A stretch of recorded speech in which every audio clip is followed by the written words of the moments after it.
If you're an owner or manager of a business whose team has been stalling out on progress, not hitting those next level goals, or struggling with unmet expectations of your employees, and maybe you've implemented trainings and retrainings, put up protocol posters, even offered a bonus incentive, yet you're not moving forward as fast as you'd like to be. If that is you, this episode is for you. I'm Peggy Coffeen, and today on the Uplevel Dairy Podcast, I'm teaming up with Compeer Financial to bring you the insights from the best in the business when it comes to dairy farm culture.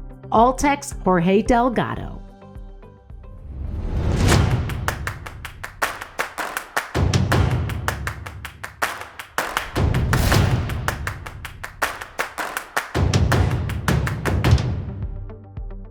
This episode is brought to you by Compeer Financial.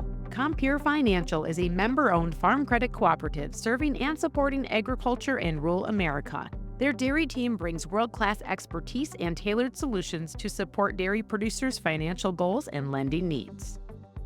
Before we hear from Jorge, let's catch up for a moment with Brad Herkenhoff from Compeer Financial. Brad, thank you for joining me here. We're at Central Plains Dairy Expo and taking advantage of an opportunity to sit down together, and also with our guest that's going to be talking about this subject matter of culture on dairy farms. And so, Brad, take a minute if you would, introduce yourself a little bit and what your role is with Compeer. So Brad Herkenhoff, the dairy lending specialist with Compeer Financial. My role with Compeer is working with dairy farm producers on customizing a set of solutions, working with them towards achieving their goals for their specific farm. So like I said, happy to be here and talking about culture today. And as you talk about helping your clients reach their goals, goals, of course, are financially, which you are a specialist in that, but you also get exposed to conversations about helping to facilitate the ability for these farms to be at their best performance. And that's where your team came to me and said that these conversations about culture on dairy farms keep coming up. So why was it important to you and your team members at Compeer to support a conversation with Jorge today around culture? What are you running into?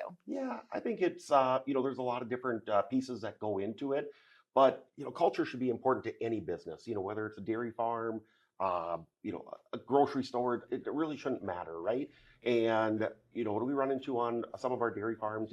Maybe higher turnover or less employee engagement. And so it just became more and more of a talking point of establishing a good ground base for culture within the farm, and ways that we can help or provide a little bit of input to improve that culture. Yeah, well, and that's our goal today with this podcast, is to help our listeners be able to take home some tips on what might be interfering with the culture that they're looking to build on their dairies, as well as some action steps that they can put into practice to take their culture to the next level. So Thank you so much, Brad. Thank you, Peggy. Thank you to Brad from Compeer Financial. And now we're hearing firsthand how culture and attitude can be the game changer on the dairy with Alltech's Jorge Delgado. Well, Jorge, thanks for jumping in with me here today on the Uplevel Dairy Podcast. It's good to see you. Likewise. Thank you so much for this opportunity. Yeah. And as Brad had mentioned, through Compeer, they had wanted to focus a conversation for our dairy listening audience about farms and building culture on dairy farms. And I said, I know the guy, the expert in this field that so many producers all over the country and beyond look towards on this topic of culture. So Jorge, thanks for jumping in with us. This is something you're really passionate about with your work at Alltech, right? Yes, I am. And I'm passionate because I'm part of it, because I live it when I'm working, when I go to the dairies, but especially because I was in their boots. Many years ago, more than 10 years ago, I was a herdsman and a dairy too. And I saw the pain myself, and I saw the struggles, and I saw the lack of communication. I saw, the challenges with the people. And that's why maybe I'm passionate about it, because I know how they feel when, they are not listening, when their voices are shut right in the darkness, and they don't go anywhere. So maybe I feel that, and that's why I'm passionate about it. Oh, so you were a dairy manager? Yes, I was. Oh, I didn't know this. Okay. So when you say that this is something that's a topic that you've had your boots on the ground with before, you've been in those shoes, and now you're able to really really just facilitate conversations and change Mhm. that can benefit the employee level and the farm level. But based on your personal experience, but also the broader experience that you have in serving farms through Alltech and the farms you see across the country, what would you say are some of the biggest challenges that come up when it comes to culture Yeah. on dairy farms? That's a great question, right? And we can talk about these, like you say before, for hours about these, right? But one of the things I think, and what I've seen from my experience is, the work culture, right? I think everybody has a culture, but I don't think they know what their culture is. So they have not identified their culture. They do have their culture, but they don't know if there's a good culture or a bad culture. So I think for the most part, the main problem is that most of the dairy farms, they manage this in a way that is not very structured, that is not very regular. So they have this issue of not identifying their culture. So if they have not identified their culture, there's no base that where they can work with. So people talks about culture, but in my opinion, I think it's the main basic point to start this is to identify that culture. It is good, it is bad, and what we're going to do about it, and how we're going to communicate this culture to the people working under my operation. So really what you're getting at is step number one is identifying the culture you currently have. Yes. And it may not be the culture you desire yet, but it's really kind of taking inventory. Maybe just to take a step back, how would you define that word culture? Like, what's your definition of what that means? That's an excellent question.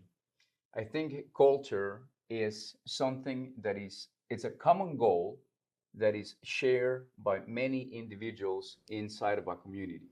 Community mean dairy, a farm of any kind, or a different community. So I think it's the main goal. And if everybody shares the same thoughts, the same goals, and the same opinions towards that goal, then you have a culture. But if you don't have a goal in common, then you don't have a culture. And that's one of the problems. The owners or managers of the dairy farm, they might have a goal, right? But the problem is the workers or the people working under them, they might have a different goal, or they might not be part of that goal, or they might not even be aware of that goal. So then you don't have a culture.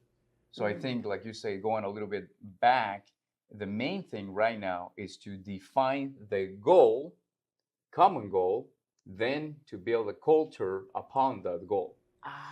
So you're really peeling back these layers into it, what we might look at as culture as this kind of ambiguous thing, but saying, okay, defining it first as a goal makes it a little bit more tangible. Correct. Okay, so is there an example you can share of maybe a farm that you've worked with where they've been able to take these steps back, identify that goal first, and then build into culture from there? Yes, no, sorry that I keep saying that you have great questions, because it's an excellent question again, right? That's the first step, right? The first step is to identify, what is going to take to build that culture.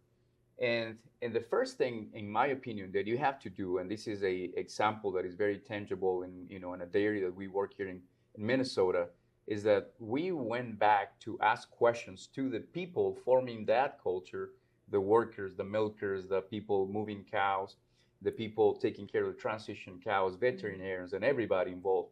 And we asked those guys in a survey, what is the main important for you, the main thing that drives you to come here to this farm and work in this farm? And we gather all those answers. And with all those answers, we create a common goal. And the common goal, it's called mission statement. With a mission statement now involving everybody, now you have a common goal, and now you can sell the mission statement to everybody. Now everybody can jump in the same boat, have the same goal, and drive the culture forward. Wow. Okay. So, and when you say sell that that mission and that goal, essentially you're really not selling it. You are showing them what they already told you. One of the problems is that, there are some organizations, businesses, or dairy farms that they have a mission statement already. This is nothing new, right?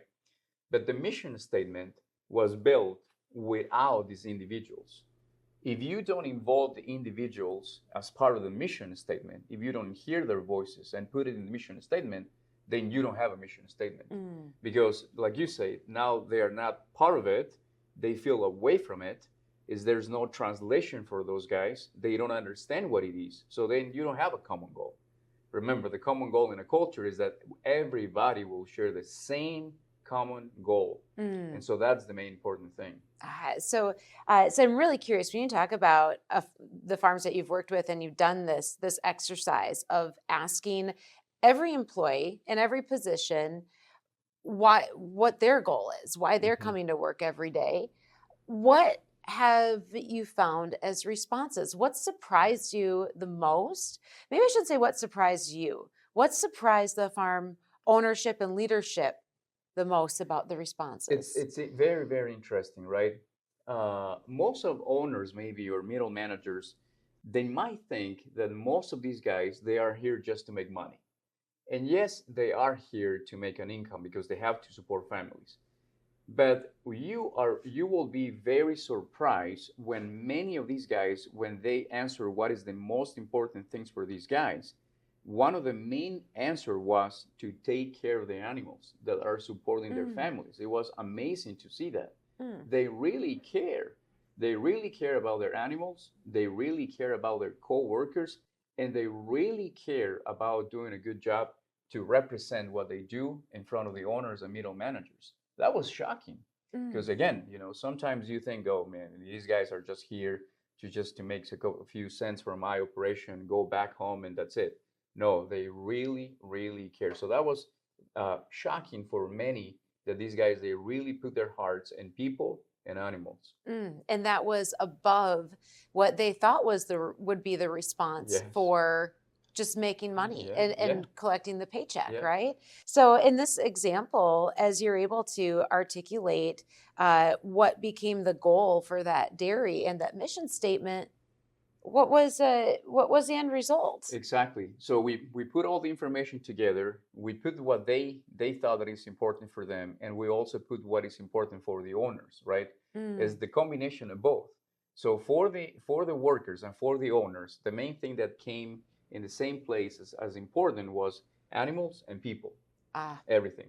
For the owners, it was the community and the environment. So 4 things.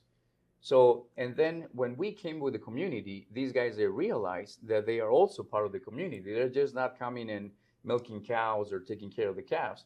They are affecting the community around. They are providing food. They are providing, spaces to work. They buy from the community. They send their kids to community. They affect what they do to the community. So it was really interesting to see that. And now with the environment coming into place, right, to be sustainable, now everybody was on the same page. So I am here for the same goal than everybody: people, animals, community, and environment. And now we have a culture. Wow. Okay. So I want to take this a little bit step further. So this is great, right? In this scenario, you've done this background research. Yeah. You've had these meetings. You've identified these 4 keywords and put them on a poster, put them on the wall, translated them. It's beautiful. But how do you then make sure that they aren't just words on a wall? That's excellent. That's and again, an amazing question. You're right, totally right. And again, we're gonna go back to the dairies where they have a beautiful mission statement in the wall, right? It doesn't mean anything because it doesn't translate well. The message is not shared with everybody. So I think we have to do 2 things. One is we have to be good marketers of that idea. Once it's implemented, now we have to transmit, right, and deliver that message every single day. The way how we do it is we have to communicate that mission statement, those goals, every single time that we can, in meetings, times where we're talking to employees, when we're doing performance reviews, before and after a meeting, get-togethers all the time, posters, around the farm. So then in their minds, they are constantly exposed to that concept of the common goal. So that's the first thing, right?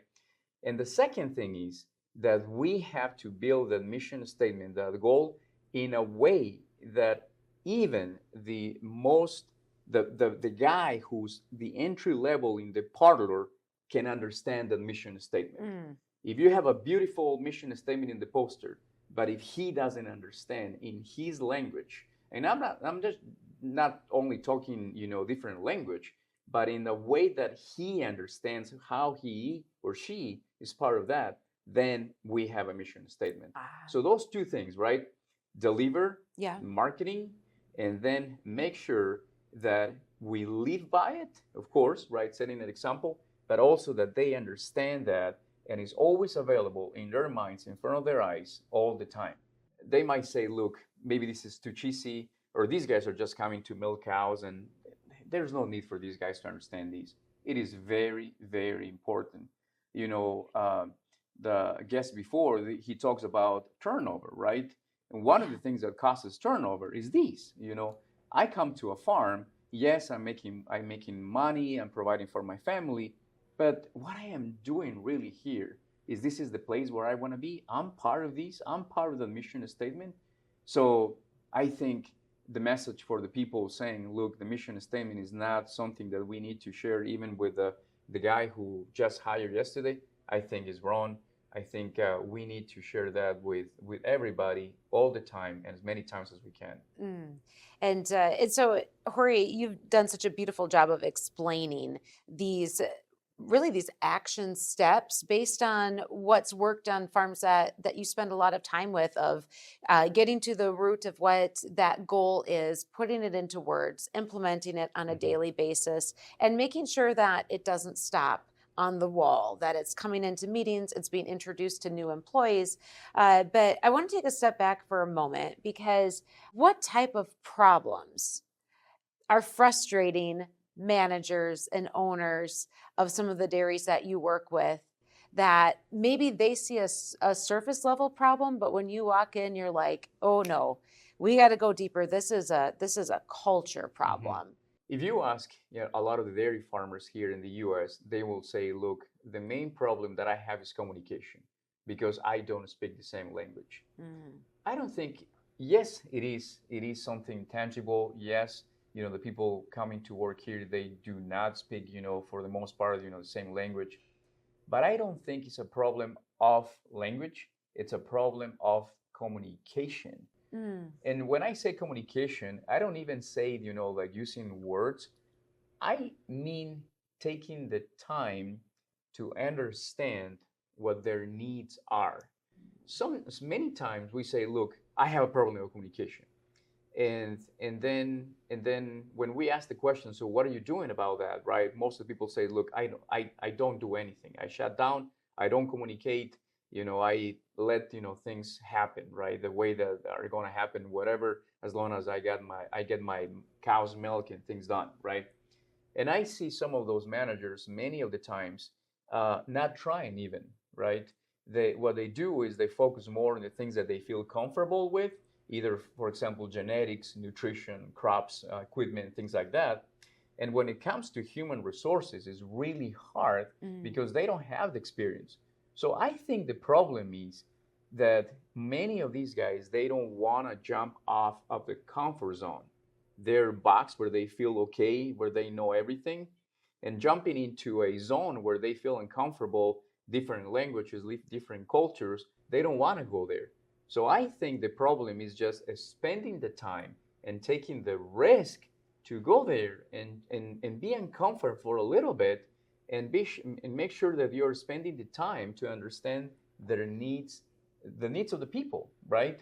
And that's not language. It is not language. It's just, understanding the basic needs and making sure that these guys feel part of the team. That's it. Yeah. So when you talk about that communication, what does it look like? can you give a story or an example of how it plays out in real life of what that communication looks like to be able to understand those needs? Yeah, it's very basic, right? When we do these exercises, for example, and this is a very tangible example, right?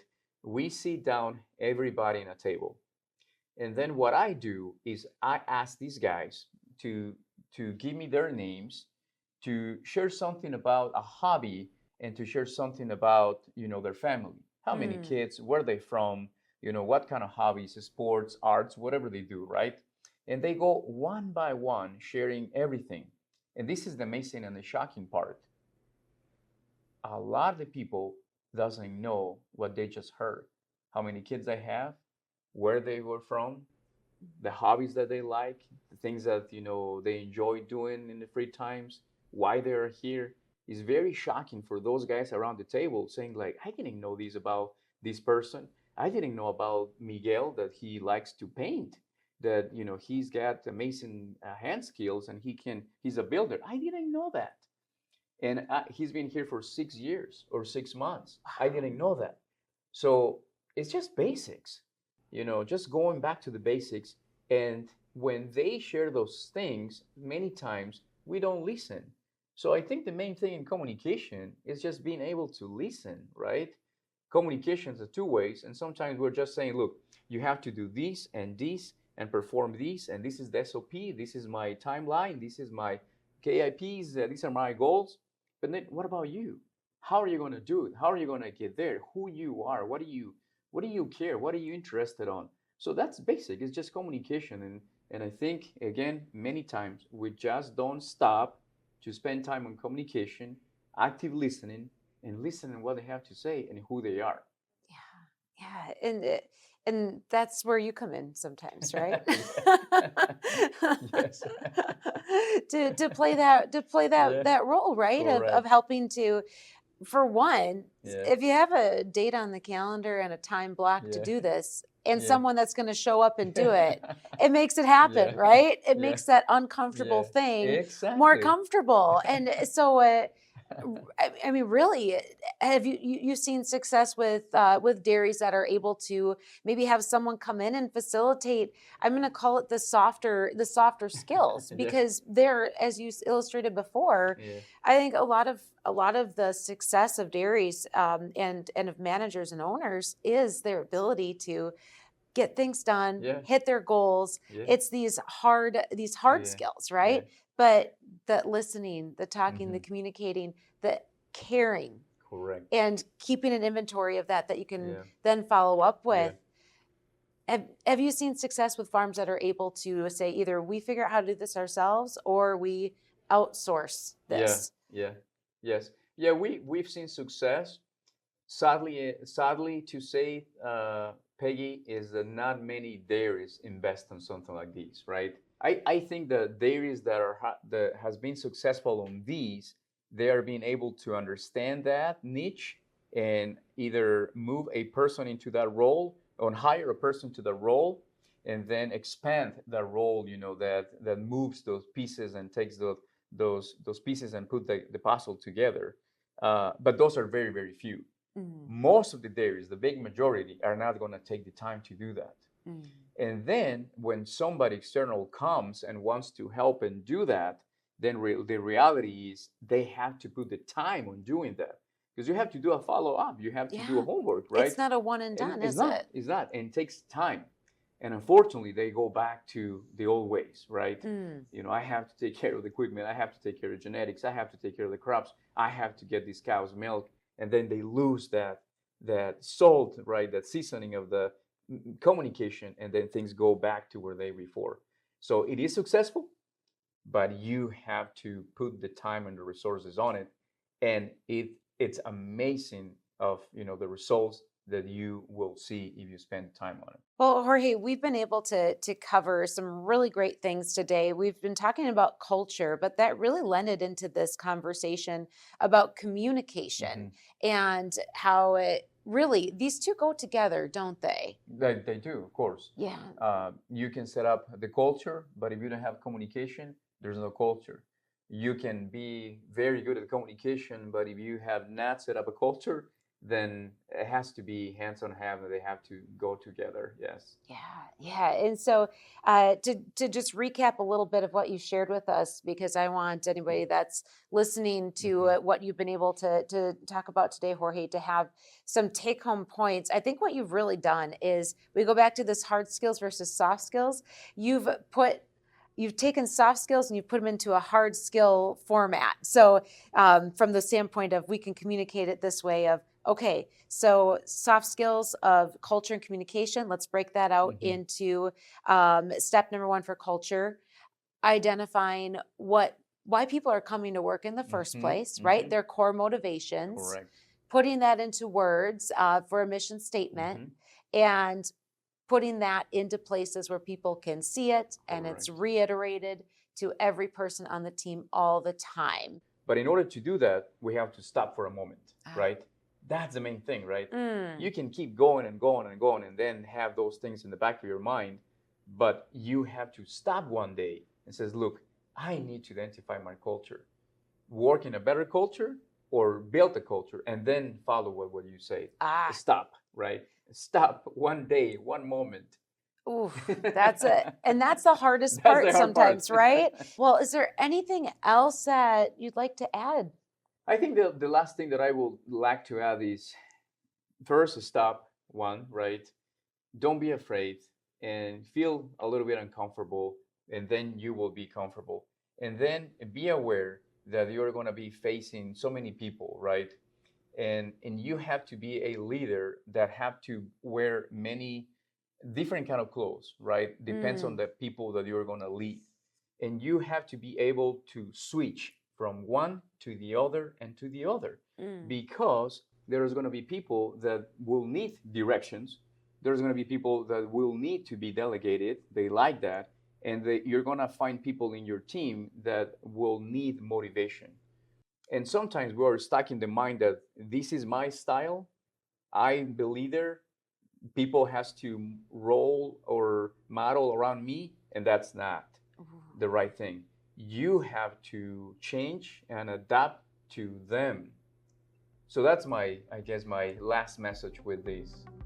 That's a powerful take home, Jorge, and so grateful for what you've been able to share with us today on the Uplevel Dairy Podcast. It's a pleasure having you. Thank you so much. It's a pleasure too. You just heard from Jorge Delgado here on the Uplevel Dairy Podcast, and we brought you some tips for changing the culture on your dairy to get your team moving forward faster. I'm Peggy Coffeen, and I hope you've enjoyed this episode. And until next time, keep on growing, keep on learning, and up-leveling your dairy.